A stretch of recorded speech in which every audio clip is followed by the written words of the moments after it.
You stand on the shore of the ocean watching the tide come in. You sense the call of the sea beckoning to take you in further.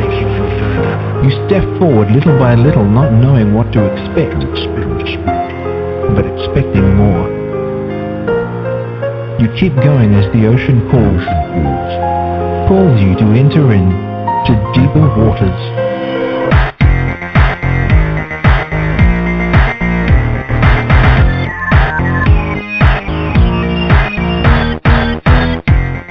Hello everyone and welcome to the Deeper Waters podcast. I am Nick Peters, your host once again, seeking to bring the very best in scholarship in the project. Today we are going to have a very fun show, I think, because we've got a guest on whose book was an absolute delight to read because it was just so hysterical and so good at the same time. And that's Dr. Andy Bannister from RZIM Canada, Ravi Zacharias International Ministries. The book is called The Atheist Who Didn't Exist, or The Dreadful Consequences of Bad Arguments. Now, who is Andy Bannister? Dr. Andy Bannister is the director and lead apologist for RZIM Canada. He speaks and teaches regularly throughout Canada, the USA, Europe, and the wider world, from churches to universities, business forums to TV and radio.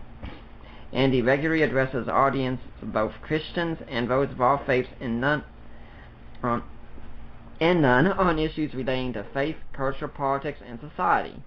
With a background in youth ministry before studying theology and philosophy, focusing especially on Islam, Andy was previously based in Oxford, from where he worked with churches and organizations across the denominational spectrum. He holds a PhD in Islamic studies, a topic on which he has taught extensively, especially since 9/11 and the huge interest that was sparked from the subject by the events of that day. He has spoken and taught at universities across Canada, the USA, the UK, and further afield on both Islam and philosophy, and is an adjunct research fellow at the Center for the Study of Islam and Other Faiths at Melbourne School of Theology. Andy is the author of an oral formulaic study of the Quran, a groundbreaking and innovative study that reveals many of the ways the Quran was first composed. His latest book, The Atheist Who Didn't Exist, or The Terrible Consequences of Really Bad Arguments, is a humorous engagement with new atheism. When not traveling, speaking, or writing, Andy is a keen hiker, mountain climber, and photographer. He lives in Toronto and is married to Astrid, and they have two children, Katriana and Christopher. So, Dr. Bannister, welcome to the Deeper Waters podcast. Nick, it's great to be with you, and by the way, do call me Andy. It sounds terribly formal for the whole Dr. Bannister thing, so you can call me Andy, and it's great to be with you. Great to have you here, Andy. Thanks for coming on. If someone doesn't know who you are exactly, tell us a bit more about how you got to be doing what you're doing. Yeah, so you touched on it a bit, Nick, in that bio that you read, but really to kind of flesh it out a bit, if you'd sort of said to me 15 years ago or so that I would end up being in full-time apologetic ministry, I would never have believed anyone who said that, because it wasn't something I'd really thought about, given much attention to, or anything like that. In the mid-1990s, I was a youth worker, working for a group of churches in London, England, and anyone who's ever done any youth ministry may sort of appreciate that all you really need to do youth ministry well is a Bible and a sharp stick. And really that was all I sort of thought about, just working with young people. And then one day, a man came to visit my church and give a seminar on, of all things, Islam. His name was Jay Smith. He may be familiar to some of you. I think you may have had Jay on your show, perhaps, but you don't know yet, Jay. But I should. Yeah, he's an amazing, incredible communicator and missionary who's worked many years with Muslims. And anyway, he came to our church, did a seminar, and then he talked about some of the outreach work he was doing at a place in London, England, called Speaker's Corner. And Speaker's Corner is sort of known colloquially as the World Centre of Free Speech. It's a part of one of our parks in London, where every Sunday afternoon you can stand on a ladder or a soapbox, talk about anything, religion, politics, you name it, you'll get a crowd. And Jay was using Speaker's Corner to reach Muslims and preaching to hundreds of them every week. And so after his seminar, I just found this fascinating, got talking to him, and he said to me, well, Andy, why don't you come along to Speaker's Corner next week and see what we do? So I thought, well, that sounds like a good idea. So the following Sunday, I trotted along up central London, up to Speaker's Corner, met Jay at the Underground station, there, and he said to me, "Oh, Andy, glad you've come along. I brought a spare ladder. I thought you could preach next to me." Well, I'd never preached on the street in my life. I'd never talked to a Muslim in my life, and here were 200 Muslims in the crowd, and they were pretty well equipped and pretty well experienced in taking Christians down, and they demolished me. Utter wipeout. I mean, complete road crash, disaster. Never been so humiliated, never looked so stupid in public in my entire life. I didn't have an answer to any one of the arguments and objections they raised against my Christian faith. So I went home that day, in my head spinning, tail between my legs, almost literally thinking maybe I need to become a Muslim, because they appear to have all of the evidence. There's nothing, nothing that in my Christian experience that I can give by way of response. And I lay awake that night, tossing and turning. And about 3 a.m, my long-suffering wife turned to me and sort of poked me in the ribs and said, "Why are you tossing and turning, keeping us both awake?" Told her my story, and she said, "Well, why don't you read a book, ideally in the morning?" And so, come the break of day, I went to the local Christian bookstore and bought my first ever book on Christian apologetics. I think it was Josh McDowell's Evidence That Demands a Verdict. I think that was where I started. And I read, and I read, and I read, and I got answers, and I kept reading. And I went back to Speaker's Corner 2 weeks later, answers to every question they'd asked me. And they had new questions, and they made me look stupid all over again. And we repeated this little game for about 3 months. My Muslim friends would humiliate me ritually in public. I would read to get the answers and come back the following week. But something happened. And what happened was this: God used Speaker's Corner to give me a love of apologetics, a love of evangelism, and a love of Muslims and atheists and skeptics as well. And really that was the start of a journey that led eventually to theological education, then to the PhD, and eventually into full-time ministry with RZM. So I have Speaker's Corner, Muslims, and Jay Smith to thank really for the way that the God drew me into this. Yeah, you might be surprised that when I interviewed Michael Kona about a month or so ago, he said that when he first found out about apologetics, he wasn't interested in it at all. He said, why are you doing this? Yeah, I think it's quite common for a lot of people. In fact, even to this day, I would still say, apologetics interests me and fascinates me, sure, but it's really not my main thing. My main thing is I love people. I find people endlessly fascinating, whether they're people who agree with what I believe or people who disagree with what I believe. And when it comes to those who disagree with what I believe, apologetics is a really helpful tool for helping somebody hopefully, see something different in the Christian faith or in Jesus Christ than they had perceived. And so to me, apologetics is merely a means to an end. So I enjoy it, but it's very much a sort of second or third down the rung down the ladder for me.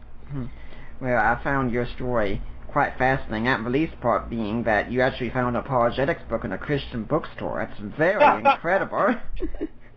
I never thought of it quite like that. That was obviously God at work right there. Yeah. So obviously a miracle took place. Now, as humorous as that was, something else that's pretty humorous is your book. When I put up a post about the interview coming, someone I remember said something along the lines of, I decided I needed to read this book at home instead of on my commute in the morning because I was just laughing too much as I was reading it. And anyone who reads this book, when I started going through that, well, I turned a page and went, yes, there's footnotes on this page, because that's where the great humor usually was. So how did that come about, that you wrote a book that's just absolutely hysterical?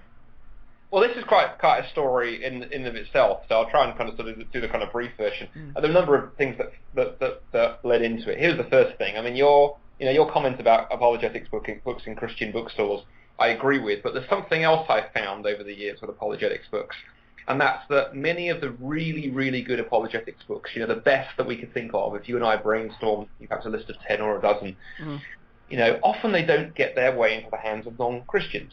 It's hard enough getting Christians to read them. Try and get a non-Christian to read an apologetics book is often very hard, isn't it? I mean, they just don't get outside the circle of the church.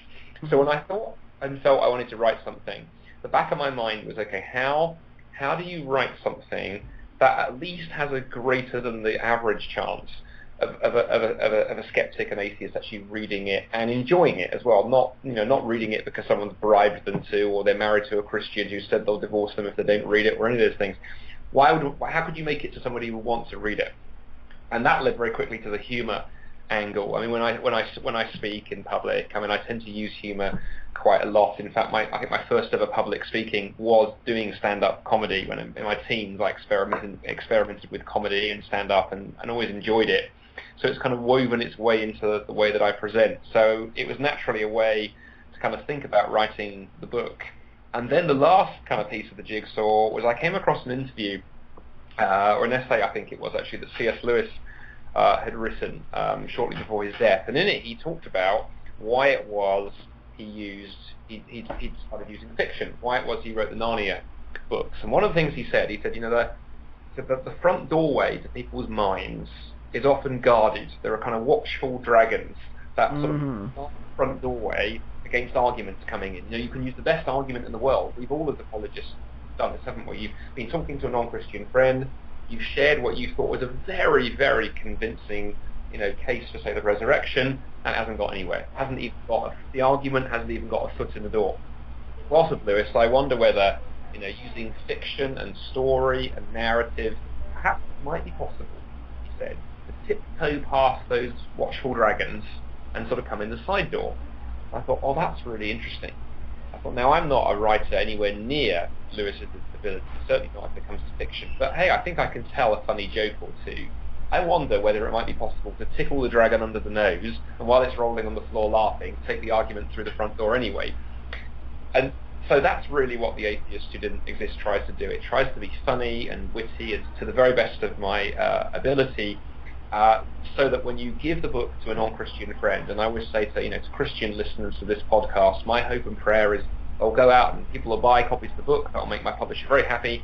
But those who are Christians won't keep hold of it. They'll give it to a non-Christian. And when you give it to your skeptical friend, you could say to them, look, you may not agree with everything that Andy says in here, far from it, but I promise you that you will laugh.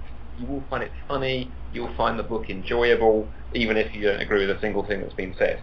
And I think if it can achieve that, then maybe, just maybe, by the grace of God, it's got the ability to go that little bit further than books that are, much more brilliantly academic than this, but are boring to read. Yeah, I did laugh out loud a number of times, and even came to places where I was like, honey, you have to listen to what he said. This is just so good. That's very, very kind of you. Thank you, Nick. Now, we are only going to have the show for an hour today due to some time constraints here, so we're going to be moving pretty quickly here. And naturally, then, we can't cover everything, so let's cover some of the major ones that we come across. One of the ones I like is this one where you start off each chapter with a humorous story, which is totally bogus, but very humorous to read. And I'd like to go one about the aardvark and the artichokes, and it's meant to address this argument from Richard Dawkins. I have found it an amusing strategy when asked whether I am an atheist to point out that the questioner is also an atheist when concerning Zeus, Apollo, Ammon, Ra, Mithras, Baal, or Wotan, the golden calf, and the flying spaghetti monster. I just go one god further. Now, Andy, that sounds like a powerful argument to so many atheists out there, and heck, to a lot of Christians as well, because the atheists are just saying, hey, you just believe in all these other gods. I've just gone one more. Why don't you? That's right. And one of the things I do in the book is, we always make sure we take real arguments from real atheists. So we're not making this kind of stuff up.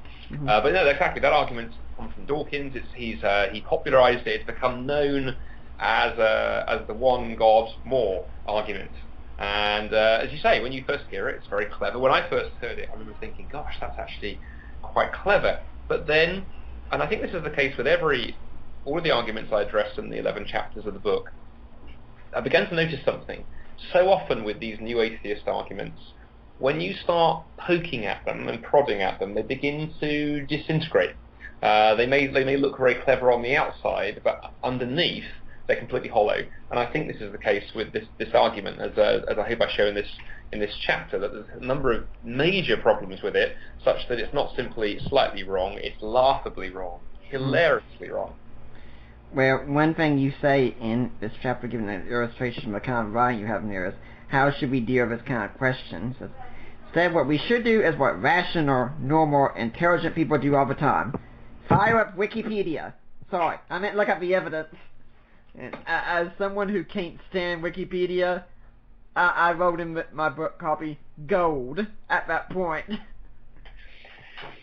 Yeah, it's interesting. I mean, to stay with that argument for a minute, exactly. I think when you begin looking at the one God more argument, the problem you hit, and as I say in the book, I kind of use a humorous story to bring this out that probably doesn't work quite so well on a podcast. But what that argument is basically saying is that when you've got a range of possible options, and you're being asked to pick one, well, you can't pick one. You have to either embrace them all or reject them all. That's what the argument is basically saying. The Christian is foolish for suggesting that just their God is the real God and all the others are false. Therefore, we should reject all of them. And the problem is, when you push that to its logical conclusion, that causes a number of fields of human inquiry to collapse. One of the ones I explore in the book is the criminal justice system. The police have 10 suspects for a possible murder case. They eliminate one by one. They eliminate each of them until they're left with the guilty party who they're convinced has done the crime. Well, of course, presumably at that point, the accused can turn around and look the police in the eye and say, well, hang on a minute, I'm being discriminated against. You've thrown out all of these other suspects. I encourage you, just go one suspect more and let me go as well. Clearly, that's wrong. Why is it that the police have held on to that one suspect? Because the evidence is there. There is evidence that person is guilty and the others aren't. And that's when it comes to, Yahweh and the flying spaghetti monster and Zeus and Ammon-Ra and all of the others. Sure, we can take a look at the evidence. And, in the case of the flying spaghetti monster, the evidence for his noodly appendaged existence is entirely nil. Not slight, not partial, absolutely nil. I like to say to my atheist friends, look, even if you do not believe in the God of Christianity, it is a foolish atheist who's going to sit there and say there is no evidence at all whatsoever. If that were the case, there would not be a discussion. There is evidence. We need to discuss whether there's good evidence and whether the case that Christians can make is a good one or not. But the idea that there's no evidence is ridiculous. And in fact, a couple of weeks ago, I was recording a podcast for a well-known apologetic show called Unbelievable. You've probably come across Unbelievable. Oh, yes. Riley. And it was really interesting. He had me up against Michael Ruse, the well-known North American philosophy professor. I don't know if you know of Michael's work. Oh, yep, I do. And he said something very interesting. He's an eminent philosopher, has no time for Dawkins, so he liked a large chunks of the book, although he disagreed with other chunks of it. But in the interview, he said something very interesting. He said, one of my problems with the new atheists, like Dawkins, he said, is they just haven't thought things through. He said, Christianity, as I've been studying philosophy for 50 years, he said, I've come to the conclusion that Christianity is a very serious answer to a very serious question. He said, now I happen to think it's a wrong answer, but nevertheless it is an extremely serious answer that you need to take and weigh and measure and deal with carefully. You can't simply dismiss it with a soundbite. And I think that's the problem there in a nutshell with the new atheism, that it tries to sort of ridicule, it tries to come up with sound bites, things that play well on the side of buses, whereas, I think there's a far more reflective atheism. Michael Ruse, or perhaps to go back a generation or so, say Bertrand Russell, would say, look, I'm not a Christian, Dr. Russell would say, but he would say, there is evidence to be considered. This is a serious conversation to be had. Yeah, the McGraths actually have an endorsement for their book, The Dawkins Delusion, by Michael Ruse, where he says, the God delusion made me embarrassed to be an atheist, and McGrath show why. Yes, that's right.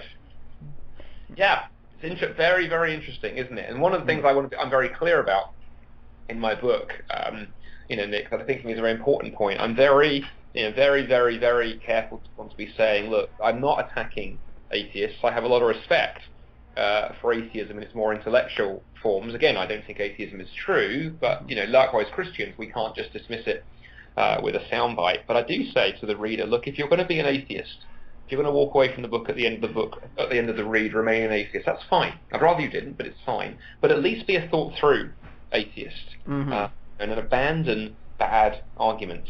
Christians can be guilty of bad arguments too. My word, we are not immune from it, sadly. But neither are our atheist friends.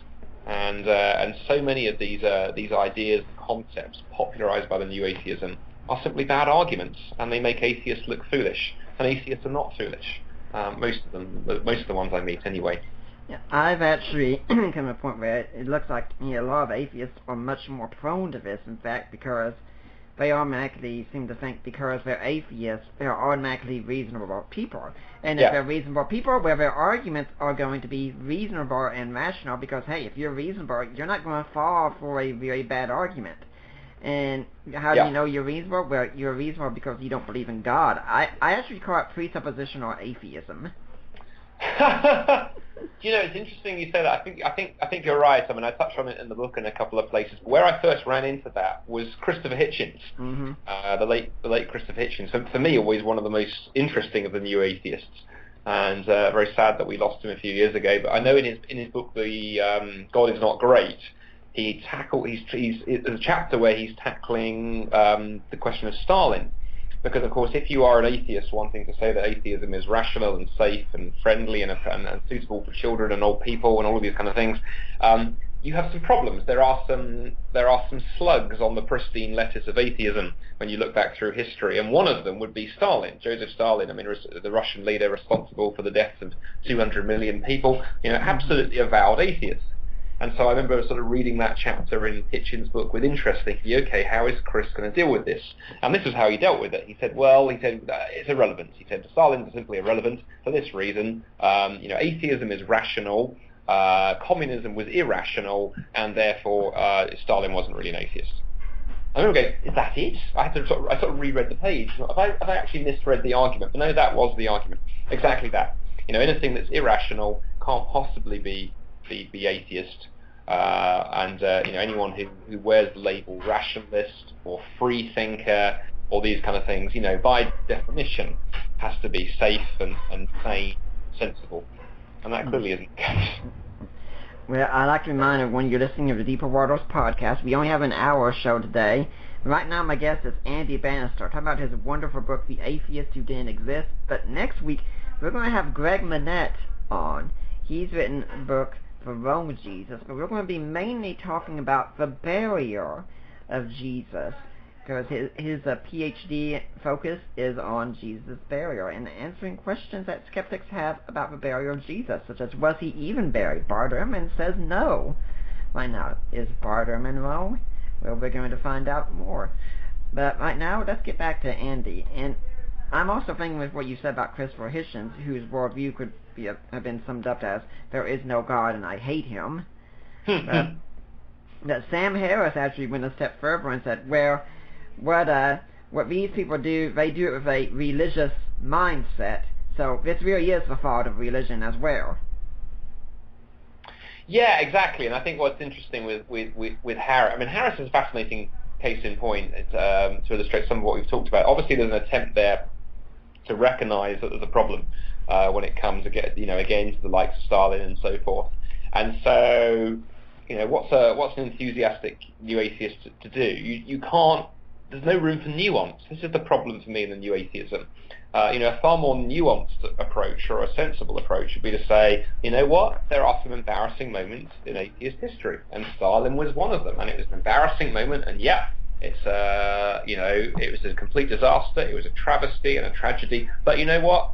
That doesn't mean that every atheist today is going to behave as him. That would be, I think, the most sensible way to do it, in the same way that a Christian might talk about some of the historical, travesties done in the name of Christianity. We have things like the Crusades and other things that are there in history, and I get nervous in the same way with Christians to try and airbrush history, because history is by its very nature bloody and messy, because human beings are bloody and messy. You see, that's the thing I think the new atheists are not willing to admit. You see, as a Christian, I think I have a far more realistic view of human nature than do my atheist friends, because they are committed to the idea that humanity is getting increasingly better, that we're slowly progressing in scientific steps towards utopia, whereas a Christian reading his or her Bible is committed to the idea of human beings have inherent value and dignity because we're made in the image of God, but my word, are we screwed up because of the fall, and my word, do we need the gospel. And if we don't have that, and it doesn't work its way through our lives, we are very likely to go wrong in all kinds of horrible ways. So I actually think Christians have a head start often over our atheist friends, because we have a far more realistic view of history, and that kind of sort of Pollyanna view of the human condition, and that extremely naive saccharine view of history comes out, bubbles to the surface in the new atheism all the time. They just can't deal with shades of grey, and they just can't deal when people bearing the name atheist go wrong. And you see that, say, in Harris, you see that in Hitchens, and you see it in Dawkins too. Mm-hmm. Well, I'm kind of surprised while we talk about Stalin, you didn't point to the obvious fact that Stalin has a mustache, which, as you say in your book, is the obvious sign that he's an evil villain that must be taken down. I'm glad you raised that, Nick. It is, one of the things I found interesting researching this book is that, just when you think you've seen some of the worst bad arguments that you can possibly encounter from our new atheist friends, you sort of turn the page, or with someone like Dawkins, you turn on Twitter, and you realise that you were wrong. There is worse to come. Dawkins plus Twitter is a recipe for disaster, and that's right. I think it was sort of 3 or 4 years ago now. Dawkins tweeted, here we are, 2nd of March 2014. I just found the reference in the book. He tweeted this. He tweeted, Stalin, Hitler, and Saddam Hussein were evil, murdering dictators. All had moustaches. Therefore, moustaches are evil. And what he's trying to do is trying to use kind of ridicule to sort of go, look, the idea that Stalin, Hitler, and Saddam Hussein had atheism in common is irrelevant. They also have moustaches in common. It's got nothing to do with it. And as I go on to say in the first chapter of the book, I mean, there's a whole number of problems with that. It's almost difficult to know where to begin. But the biggest problem is this: that we actually have the testimony of these men and their own writings as to why they did what they did. And in the case of Stalin, I focus on him. Hitler's a more complicated case. I don't think it's as straightforward as saying Hitler was an atheist or Hitler was a Christian, as our atheist friends like to do. He was very much a sort of unique individual. But Stalin is easy. Stalin was an atheist. He was clear he was an atheist. His journals and his private diaries, very, very clear about his atheism. He was head of something called the militant rank, the rank of the militant godless, responsible for the closure and the dynamiting of tens of thousands of churches, the torturing and raping of nuns, the extermination of Christian leaders. Very easy in the case of Stalin. And you can read, and he tells you why he did what he did. And so for Dawkins to completely ignore Stalin's own testimony, to me, is hugely problematic. And one of the things you may recall in the book I had some fun with is to flip that back on Dawkins and say, if we ignore people's own testimony, we can do the same thing to Dawkins. Why did Richard Dawkins write the book The God Delusion? I mean, clearly he didn't write it for the purposes of advancing atheism. I mean, that's what he would tell you, but we can't trust what people tell you themselves. Mm-hmm. We clearly have to make up some spurious reasons, and we have fun over 2 or 3 pages suggesting some of the reasons that he might actually have written the book. Well, when we did talk about evidence, one of the big evidences that we're told Christians give it all the time is faith. I mean, this is the Santa delusion, isn't it? That's right. Well, there's a couple of chapters in the book dealing with the whole faith question. There's the Santa delusion, and later on we come back to it. But yeah, the Santa delusion chapter I had some fun with, and in that chapter, that's the 4th chapter of The Atheist Who Didn't Exist, we play with this claim that again many of the new atheists have put forward, that belief in God is can be compared to belief in Father Christmas. So again, let me just give you a little touch of Dawkins for you. To be fair, it's not just Dawkins I engage with in the book. It's just that he writes the best atheist one-liners. Mm-hmm. And so Richard Dawkins, in his book A Devil's Chaplain, tells us, he said, Father Christmas and the Tooth Fairy are part of the charm of childhood. So is God. Some of us grow out of all 3. And again, very clever line. I mean, basically suggesting that people like you and I, or the listeners to this podcast who have a Christian faith, basically we're childish. We're just on the same intellectual, emotional level as the little child who believes in Father Christmas or who believes in the Tooth Fairy. And it's a very clever idea. I always want to say this about Dawkins and his co-new atheists. I mean, the rhetorical power of this stuff is very, very clever. There's a reason it's had such a success. Mm-hmm. But of course, there's a huge number of problems with the idea that belief in God is like belief in Father Christmas. And it's interesting, isn't it, that Richard hasn't felt the need to go out and write the book The Santa Delusion. Mm-hmm. If he really thought that belief in Father Christmas was as pernicious as belief in God, presumably he would have written that book, but it hasn't yet been forthcoming. Yeah, you don't go on the internet and find debate forums set up asking, does Santa exist, does Santa not exist, and you don't find books in bookstores saying Santa is real, he is not silent, things of that sort, or mere Santa beliefs, anything like that. No. But with God, you do. Well, that's right. I mean, at the very least, that would suggest that if someone wants to be a sort of a more thoughtful atheist, that would at the very least suggest there is something going on, that you can walk into bookstores, or you can walk into a good university library. If you pick your nearby university, go and visit their library and go to, say, the philosophy of religion section, you'll find it's massive.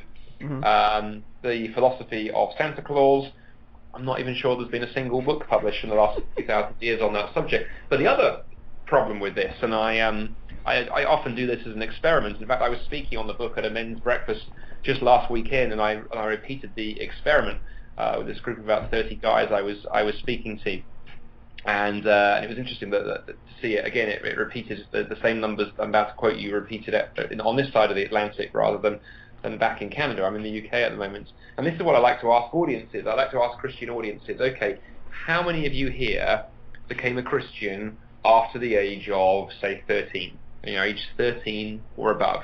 And usually about 60 to 70% of the audience raised their hands, and that was the figure last weekend. About 75% of the audience raised their hands. They'd become Christians either as teenagers or as adults. And then, of course, that just immediately makes you realize something. How many people, in fact, I asked last weekend, I said, okay, that's great, put your hands down. Now, how many of you here believe in Santa Claus? Not a single hand went up. Sometimes you get a comedian will raise their hands to be funny. And you say, okay, just out of interest, how many of you know or have heard of people, perhaps strange members of your family, some peculiarly odd uncle from Tennessee or something? How many people do you know who came to believe in Father Christmas after the age of 13? And of course, people can't think of anybody. Immediately, that tells you there is a staggering difference between belief in God and belief in Santa Claus. That many, many people come to believe in God after an intense period of reflection, having thought it through, wrestled with the questions, as mature adults with life experience. Whereas Father Christmas, gets left behind in childhood. I mean, I have a 3-year-old daughter, and she has already worked out that Father Christmas isn't real.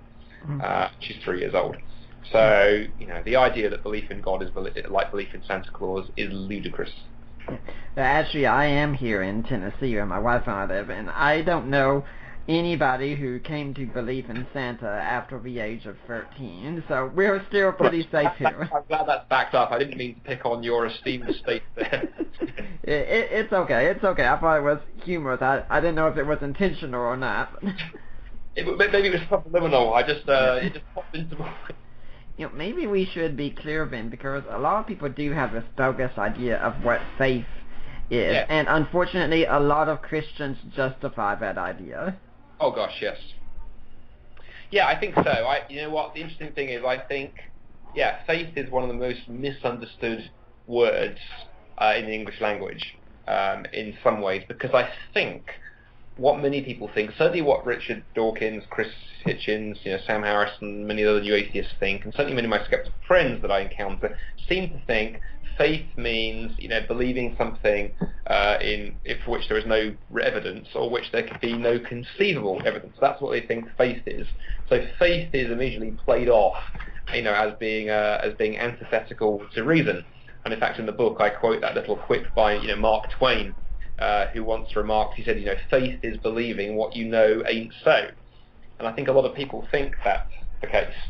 And that immediately means there's a problem, because when people hear, about phrases like, Christian faith, or Christians talk about having faith in God, of course, if you're a skeptic who thinks that's what faith is, immediately in your brain, you're going to be thinking, okay, that person is irrational, or at the very least quaint, or superstitious, versus me as an atheist and humanist who's reasonable and rational and all of these things.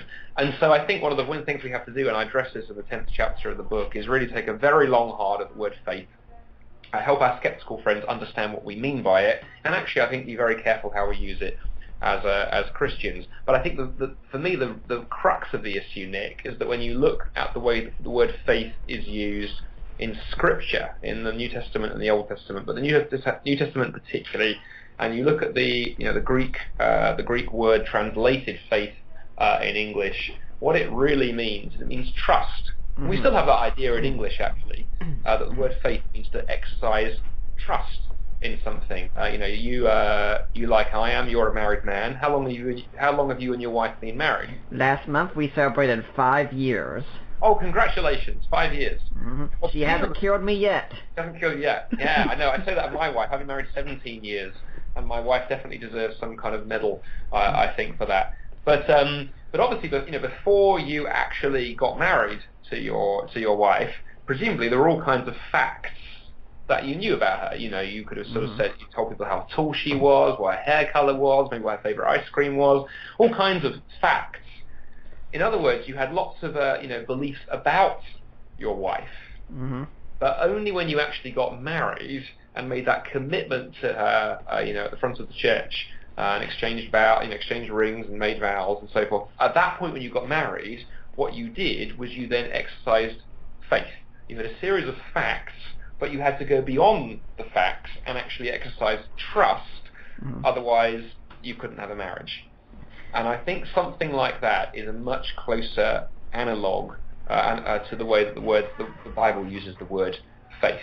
It's very interesting. I don't think I tell this story in the book, but it for me illustrates it nicely. That I was speaking at a university in Vancouver in Canada a couple of years ago, and after I'd spoken and we'd had the Q&A, a young man came kind of trotting up to the front of the auditorium and introduced himself to me. I think his name was Steve, and he said, "Oh, I'm an atheist." And I said, "Oh, pleased to meet you, Steve the atheist." He said, "Yeah." I said, "I'm an atheist." He said, "But I'd be willing to become a Christian." And he grinned, and I thought, okay, this isn't serious. This is a game. But I humoured him. I said, "Okay, that's really encouraging. I'm excited to hear that. Tell me more."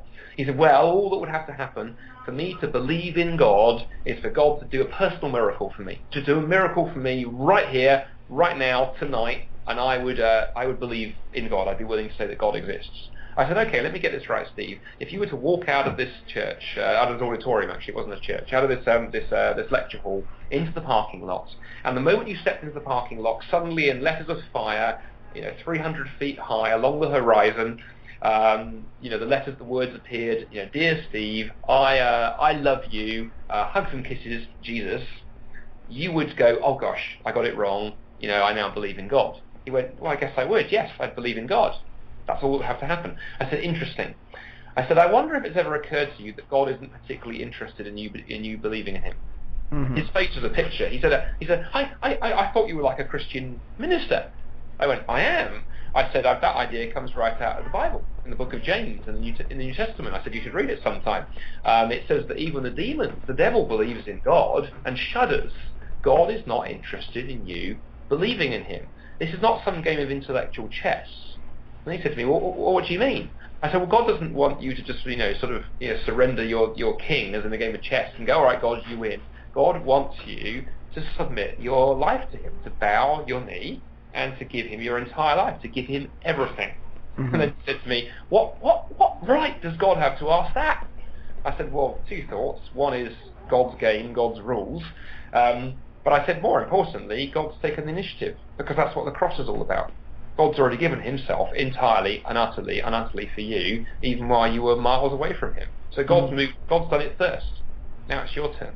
But it's not about some game of intellectual chess and who wins. But often I think our atheist friends seem to think that it is. I often like to say that I don't even really like to use the word conversion today, such because the Great Commission doesn't say, "Go ye therefore all nations and make converts." It says, "Make disciples." Yes, and absolutely. We do not do discipling in the church today. Yeah, I'd agree with you. I'd agree with you entirely, and I think therein actually lies the root of so much of our trouble, quite frankly, because I think a lot.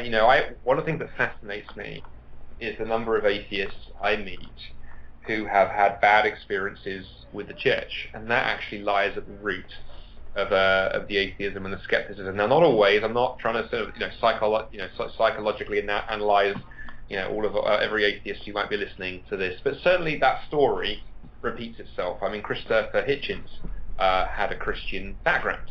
If you read his book, Richard Dawkins had Christian background and some really bad experiences with the church, and so it goes. But I think if the church we focus more on the idea about what it means to be disciples of Christ, that it's not just about sort of schlepping up on Sunday and going through the motions, or about being holier than thou, or all these other kind of things that we fall into. And goodness me, it's not about politics.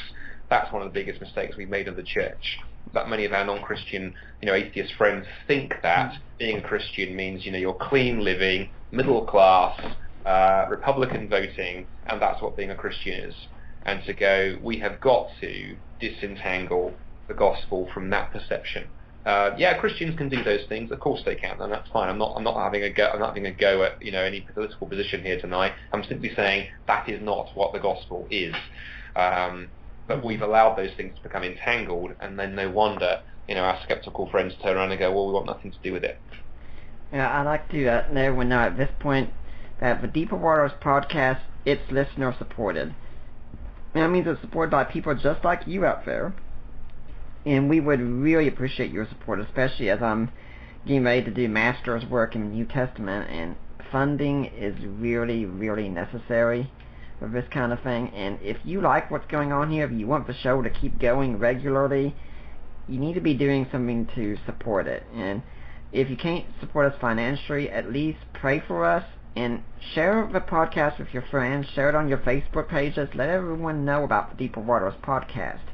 But if you do want to support us financially, go to our blog page at deeperwaters.ddns.net, and you'll find a link of help support the work of Deeper Waters Christian Ministries. You click a link there, it'll take you to Risen Jesus, the ministry of Mike Lacona, and you make your donation there. And if you want to set up to be a monthly donor, they can get you set up. But after you make your donation, you email me or you email Mike and Debbie, and you say, hey, I made a donation. I want to go to Nick Peters. I want to go to Deeper Waters. They'll make sure we get it, and that donation will be tax deductible. You can also go to the Amazon store, buy books we talk about on the show, buy books that I've written or co-written, and you can go to the jewelry section. I was like, yeah, we're actually in the Project Ministry of the jewelry section, because you click the link there, and you go to one of our friends of the ministry who is in charge of her section of Premier Christian Jewelers. She's a salesperson for them. And you enter the code word LOVE, and you make a purchase, and then you let me or her know about it, and 25% of your purchase will go to Deeper Waters. So guys, you can get your wives something really, really nice to ensure that they don't kill you, and you can be supporting a ministry at the same time. And yes, my wife still says something about having a baseball bat under her side of the bed. Haven't figured out what that means yet, but she says it anyway. Andy, do you have any cause or organization you'd like people to donate to? Yeah, there's two that are close to my heart, Nick. One is obviously the organisation I work for, Ravi Zacharias International Ministries. You can go to RZIM or RZIM if you are for our American friends. .org, and that will take you to the US site, and you can find out what we're doing around the world. And obviously, we're entirely supported by donations and by the kind gifts of folks around the world to make what we do possible. So we'd value that. But also as well, I always like to give a shout out for other kind of causes close to my heart. And I've got obviously a background in reaching Muslims. I think I shared that at the top of the show. Yeah. And there's a wonderful organisation called the Foundation for Relief and Reconciliation in the Middle East, FRRME.org, and it's run by a guy called Andrew White, who is one of the most incredible Christian leaders I've ever met. He's known as the Vicar of Baghdad, and he's an incredible man doing incredible work in one of the most difficult places in the world. So I'd love people to go and check out FRRME.org, or just put Andrew White, Vicar of Baghdad, into Google. You'll find his stuff. And they're just doing incredible work there. The way that God is using them is breathtaking. So those are two organisations close to my heart: Andrew White and ourselves, RZIM. When you were talking about going to church and going through emotions, I couldn't think of a quote I heard back not too long ago, earlier this week, in fact, where it was said that going to church nowadays is more being seen like a meeting of Jesus' Facebook friends together. Yeah, it's interesting, isn't it? And I think there's a whole other conversation there, Nick, around I think the way that one of the impacts that social media has had on a whole series of things, in terms of human relationships, in some ways depersonalizing them and making them more shallow, but also the way that's then crashed over into the church. And I forget who it was who said that we need to remember that Jesus is not interested in friends, in the Facebook sense, but disciples. And then John Piper once said, and John sometimes can be sort of a little bit extreme for my liking, but I thought he nailed it on the head beautifully with this one. He said, he thought that Facebook and Twitter had been invented so that on the day of judgment, nobody has the excuse, I didn't have enough time to pray. Well, let's talk about this for a moment. Bring out our Facebook logs. Yeah. When we start talking about psychological motivations, though, this is another argument in your book that some people say that Christians hold what they believe for psychological motivations as something when atheists said to me earlier this week that, you people just can't stand to be without your security blanket, and I think, you don't have a clue about me at all. I think you're telling me more about yourself than you are about me. Yeah, it's interesting, the whole psychological piece. I mean, obviously that's not, in one sense, that's not a new argument. I mean, people like Freud, Sigmund Freud popularized that, but of course it was more academic flavor of it. What we've seen with the new atheism has been a real sort of, turning that into a polemical missile to lob at Christians, as the only reason that you or I are Christians, some of my atheist friends would say, is because we're afraid of death, afraid of our own mortality. We're not mature enough to cope with life, and so we've invented, the kind of invisible man in the sky, your invisible friend, the sky daddy, who's there to give you, comfort and security, and God. You simply believe in God because He makes life more comfortable. And so I obviously, sort of lay into that fairly powerfully in the book. And I think there's a number of problems with it. I mean, the first, the most obvious one, of course, is that how I feel about something, doesn't tell me whether or not it exists. There are many things that I feel good about. I feel good about mountain climbing. I like the idea of mint choc chip ice cream. I like the idea of tea. I'm very English. I drink 15 cups a day. Tea. You're a blessed man. Good. I like the idea of sex. I've been married for 17 years. I think it's one of God's greatest inventions. But the fact that I like those things doesn't tell you if they exist or not. Just because I like them is not an argument against them. There are some things I like the idea of that don't exist. I mean, I quite frankly love the idea of miniature roller skating elephants. But just because I like the idea doesn't tell you that that they're false. In other words, you can't get from how we feel about something to its existence. It's completely nonsensical. It also misses the point, I think, the whole psychological arguments against God also misses something else that's profound. And I think this is something that ties into what you said a moment ago on discipleship. We've often peddled, I think, in North America and European Christianity as well at times, this kind of idea that the Christian faith is easy. If you become a Christian, life will be wonderful. Jesus is your best friend. He's there to make everything okay. And that really life should be, as a Christian, should be easy, with no sort of speed bumps on the road, and it should be wonderful. And that does a number of problems. One is, of course, it sets people up for failure, because what do you do when life goes badly wrong? What do you do if you're a follower of Christ and your child still dies of leukemia? What do you do? And if you've gone into the Christian faith thinking God is your security blanket, you have a problem. But also it neglects something very important in the Gospels. Jesus said to his disciples, he didn't say, hey, follow me and it'll be wonderful. He said, take up your cross, i.e. your and come and follow me. Lay down your lives, in other words. It's going to cost you everything. I think it's C.S. Lewis who said, when Jesus calls a man, he bids him come and die. I think it's Bonhoeffer. Oh, no, it was Bonhoeffer. Actually, thank you. There we go. Exactly. Thank you. This is great. You've got an encyclopedic mind. Bonhoeffer said that. Lewis said something similar, I think. There we go. I'll defend myself that way. But the idea is so powerful, isn't it? And I think, I often say to my atheist friends, you know what? If I was making up a God, I'd make up a faith considerably easier than Christianity. I wouldn't make a God whose job is to affirm everything I believe, to say that everything is okay, and to offer me, lots of good things and no costs. But that is not the God of the Bible. Christianity is incredibly, incredibly tough. And again, I think we haven't communicated that. We haven't lived that often in Western Christianity. And thus we're reaping the whirlwind. Yeah, to use an example of what you said, and you said, we're married men, we like the idea of sex. So if I was making a religion, I would make it be that, even if I did want to uphold marriage between one man and one woman, I'd cut out that thing about lust, because, that is just so extremely difficult to follow.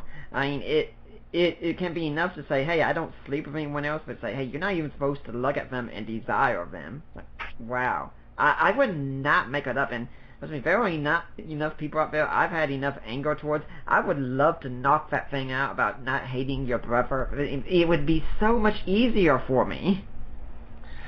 Yeah, I think you're right. I think it's interesting. I mean, that sort of segues sort of nicely. I know we're sort of coming towards the end of the show. I mean, that segues nicely into the last chapter where I talk about this idea that Jesus doesn't exist. Oh yes.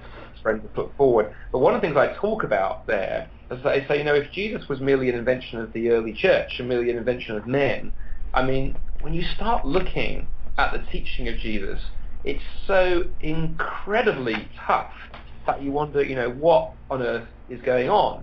I mean, it's not as if Jesus goes around to people in his ethical teaching saying, generally be a nice person and generally live your life and don't hurt others, and and you're okay. He doesn't say that.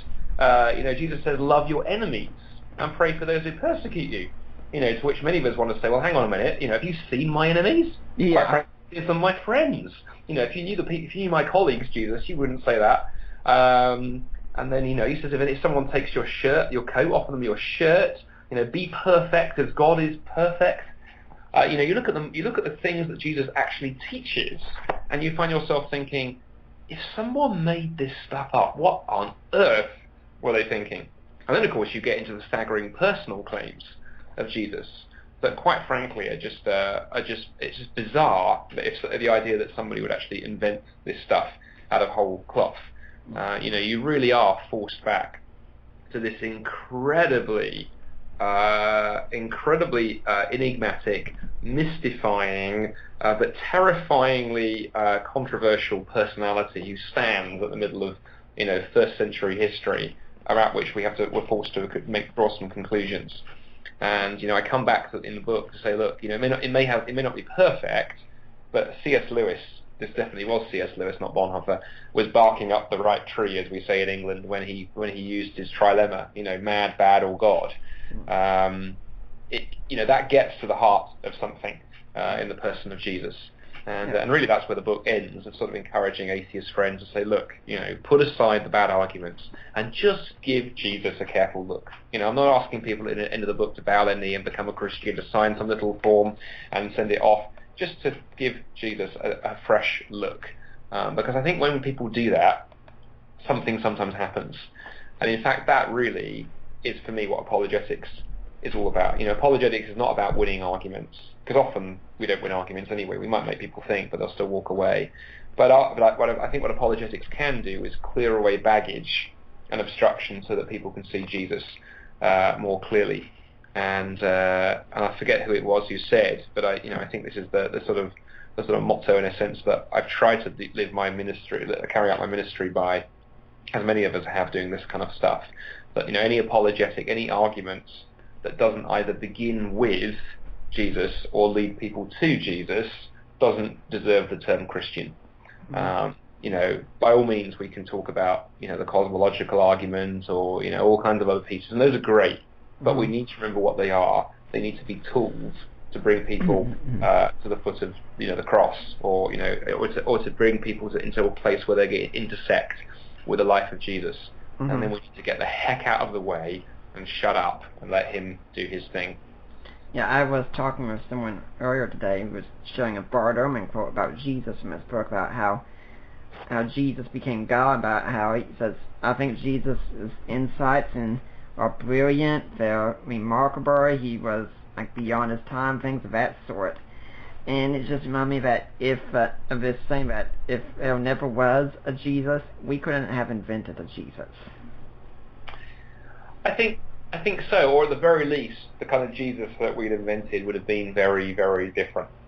Mm-hmm. And one of the things I found fascinating, this may be a conversation for another time, I mean, one of the things I find fascinating in studying Islam for the sort of 20 or 25 years that I have and pursued that to academic level, is I think that does give you a very good test case for what a religion looks like when you construct a major world religion more or less out of whole cloth.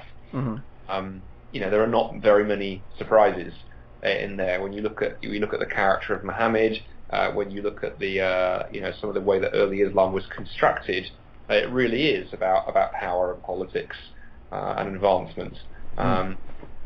Certainly for Muhammad and his early leaders. But look at the early Christians, and you find yourself thinking, what? Why would you be even interested in constructing something like early Christianity? They certainly didn't benefit from it financially. Many of them lived lives of extreme hardship or lost their lives because of it.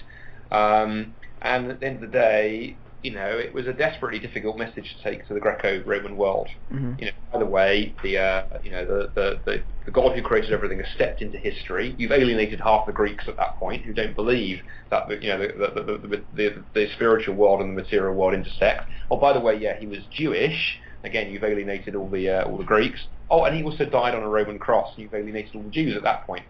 I often say to people that if the historical Jesus was an invention of the early church, it's almost like a committee sat down and went, how can we design a religion that is going to be as annoying to as many people as possible? Yeah.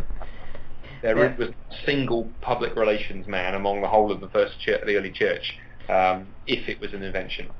Well, that would be a topic for another show, and let's hope we can do that again sometime. But unfortunately, we have come to our closing point here, since we've only got an hour today. And the book, The Atheist Who Didn't Exist, right now it's available on Amazon. Paperback is $12.15. Kindle version is $9.99. As much as Andy wants you to share a book, I think you have a harder time sharing the Kindle version with people, but you can share what you learn, at least, from it. Andy, do you have a blog, a website, way people can get in touch with you if they want to find out more? Yeah, absolutely. There are two ways people can, actually three ways, there we go, very Trinitarian, Nick. Three ways people can find out about me. I have a kind of blog of sorts. I don't blog as faithfully as I ought to, but people can go to andybannister. I think I'm andybannister.net, actually. I'm andybannister.net, and they'll find my blog where I throw a few things out. There's a lot of stuff on there about the book at the moment, but I also throw other ideas out there and bits and pieces. So andybannister.net, people can find me there. That's Bannister with two N's in it, by the way. Bannister does indeed have two N's, absolutely. You can also go to, listeners can also visit rzim.ca. That's the Canadian version of the RZIM website, and there they'll find lots of kind of stuff that I'm doing in my public ministry and other stuff about our team and our work in Canada, and there are links there to RZIM around the world, but that's about me. And then lastly, actually for the book itself, we have a website which is theatheistwhodidn'texist.com. No apostrophe in didn't, because you can't put apostrophes in website addresses. Theatheistwhodidn'texist.com, and people can download a free chapter of the book. You can read a few reviews, and as we begin doing more kind of media interviews and things, we're throwing some of those up there on the web as well. So lots of really good stuff about the book. So andybannister.net, rzim.ca, or theatheistwhodidn'texist.com. There we are. We got the web covered, Nick. Hey, is there any final message you'd like to leave with the Deeper Waters audience today? Yeah, I think I just encourage people, and I'm sure many of your listeners are doing this because of the type of show that it is, whether it's using my book as a tool, or whether it's using other books or resources, or even just how God has called them. I would want to encourage people listening to be thinking of, who are the atheist friends, colleagues, family members in their lives, and just sort of prayerfully offering those to God, really, and saying, God, who would you have me, speak to, or talk to, or go out for coffee with this week? Because often there's a danger, I think, for those of us who love apologetics, that we very slowly, without realizing it, turn inward, and we just end up having a conversation with ourselves and our fellow Christians. So I just encourage everybody listening to this to just make sure that we're facing outwards and talking to those who think differently to us, however hard or scary that may be. Because apologetics really is ultimately that giving a reason, not to each other, but to those who don't share our convictions. And when we do that, I think God shows up because the gospel is powerful and effective. Andy, it's been great having you on the show. Hopefully we'll see you back here again sometime. Nick, it's been an absolute pleasure. Thank you for a wonderful interview. And I'd like to let everyone know that next week we're going to have Greg Manette on, who's going to be talking about the burial of Jesus. It's going to be a fascinating show. Now, I'm Nick Peters, and I'm signing off until then.